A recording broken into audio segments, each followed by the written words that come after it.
Jean-Pierre de Meusic. Je viens de faire une communication sur les routes en Aunis. Le titre, c'était « La route révèle l'Aunis ».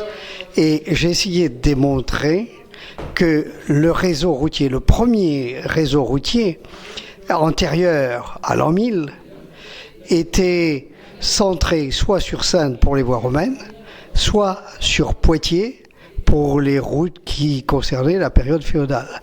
Par contre, dès que La Rochelle est créée, se met en place un réseau routier qui converge vers La Rochelle. Alors il y a un effort énorme qui est fait pour améliorer progressivement ces routes. Et ces routes suscitent la naissance de ce que j'ai appelé des villages-rues, des villages du vin. Et ces routes, il y a de véritables routes du vin qui sont donc jalonnées de villages-rues. Ça, c'est un premier réseau qui se met en place, réseau routier. Mais le vin en Aunis, c'était très important à l'époque. Ah ouais, fondamental, puisque c'est la raison d'être de La Rochelle.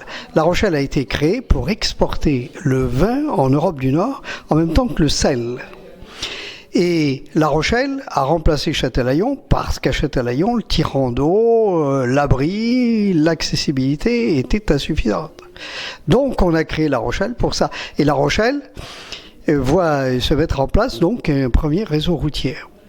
Ensuite, la voie d'eau joue un rôle énorme, soit voie maritime, une multitude de petits ports envoient aussi leurs marchandises, soit le sel, soit le vin, vers La Rochelle. Et les fleuves étaient navigables. Et les fleuves, oui, la Sèvre et la Charente ont joué un rôle très important pour exporter vers La Rochelle le bois, surtout la Charente, bois qui arrive de Saintonge, puis d'Angoumois, puis du Limousin, et pour faire les barriques et les pipes qui servent à stocker le vin qui va être exporté vers l'Europe du Nord. Donc le bois arrive en même temps d'autres matériaux de construction qui arrivent vers La Rochelle, et les tuiles, la chaux et bien entendu les pierres de taille de Saintonge, et La Rochelle aura un tout autre aspect sans l'arrivée de ces pierres de taille via la Charente. Voilà. Donc, il y avait des ports, il y a eu la création de plusieurs ports. Alors sur la Charente, il y a comme ça des ports qui sont établis au niveau justement de ces grandes carrières là. Et progressivement en amont, tout le long de la Charente, et notamment jusqu'à Angoulême. Hein. Voilà. Donc la Charente et la Sèvre ont joué un grand rôle à la descente et aussi à la remontée. À la remontée, c'était le sel, et puis plus tard les produits qui arrivaient des îles, comme le sucre, les pots d'orignaux vers Niort, etc. Donc là, des ports de la Charente se multiplie justement, mais il nécessite peu d'aménagement, surtout comparé à celui de La Rochelle.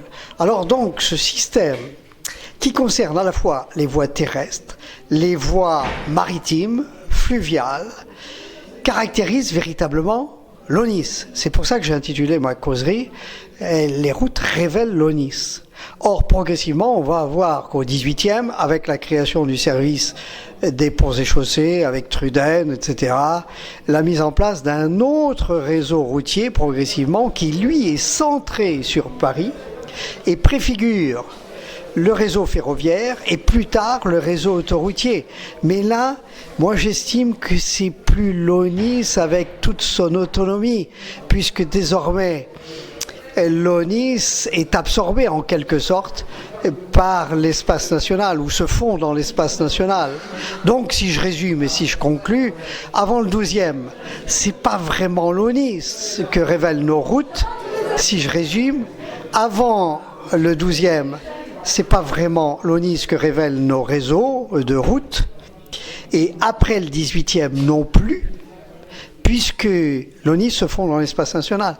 Et pour ça que l'Aunis autonome existe véritablement du, disons, au XIIIe au début XVIIIe. Voilà. Merci beaucoup.